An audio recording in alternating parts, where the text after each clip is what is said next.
My name is Logan Hine, and I recently earned the Hornaday Badge for Conservation, Scouting's highest award for service projects that benefit the environment.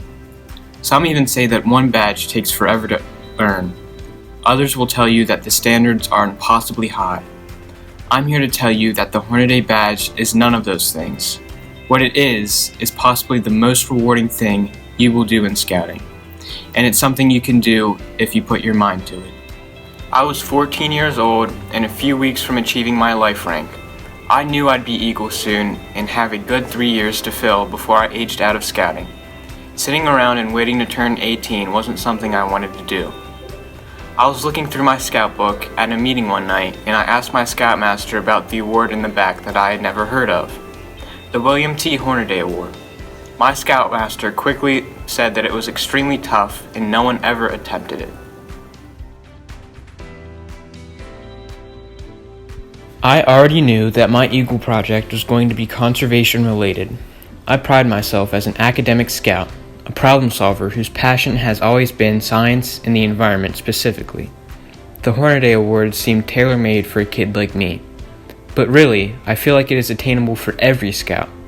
The Hornaday Badge is just like an Eagle Scout project, but with a conservation focus. My first project was an invasive species removal on the Appalachian Trail.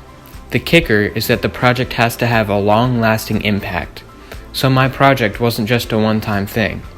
I've returned to the same patch of the Appalachian Trail for the past 4 years, every spring along with over 45 volunteers.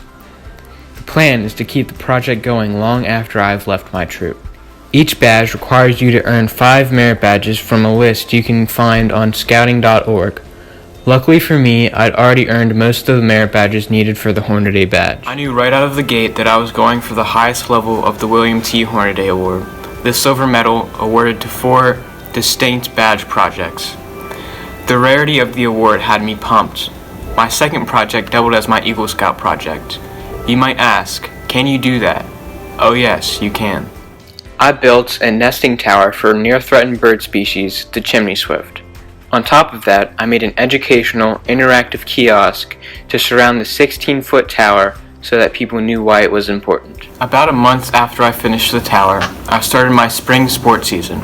I played tennis on the varsity team at my school. A light bulb went off. Throwing away these balls is incredibly wasteful. So, my third project was born on the tennis court. I found a nonprofit in Vermont that had been working to recycle the rubber from tennis balls. It was now a new endeavor, and I dug right in. In the last year, the nonprofit has significantly increased its membership. I added 3 tennis clubs, my local school district, and 3 universities to their roster. We recycled more than 10,000 balls in the last year alone. But perhaps the best thing I did for them was raise the level of publicity that they had been receiving. The group is now nationally known, and tennis is becoming a greener sport. The founder even offered me a job as a junior in high school. I have to admit I had a brain freeze on my fourth and final project needed to earn a silver medal. The first 3 were easy to think of.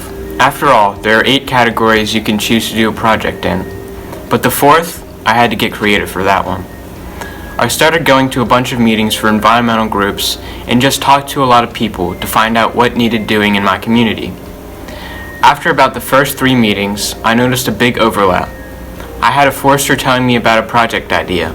I had a watershed alliance telling me about the same project idea. So many people told me the same thing. We need an urban tree survey, a study that would tell the city of Hagerstown which trees it had and which it needed to help local air quality, water quality, and wildlife too. Before I started, I didn't even know what an urban tree survey was, but now I consider myself very knowledgeable about tree species, tree health, and species diversity. All in all, I surveyed almost 1,000 trees in my town's downtown area, giving the city a working database of its natural resources. With that database, the city will be able to care for trees it has and plant new ones too. Part of my project including working with another nonprofit to plant 27 large caliber trees in the downtown area. So, what are my final thoughts about the William T. Hornaday Award? Again, it's doable. With research and planning, a good advisor, a good bit of documentation, in a few months' time, anyone can tackle a Hornaday project. Every local council should promote Hornaday Awards for Scouts and Venturers, even Cubs, who can work on their own pack awards. Conservation of our natural resources and our planet have been a focus of Scouting since its founding. It's our duty to live up to that tradition. You are never too small to do big things. I removed 400 pounds of invasive garlic mustard, built a 16-foot tower for a threatened bird species to safely nest, recycled 12,000 tennis balls, and surveyed 1,000 trees. All while being a kid. All while being a scout.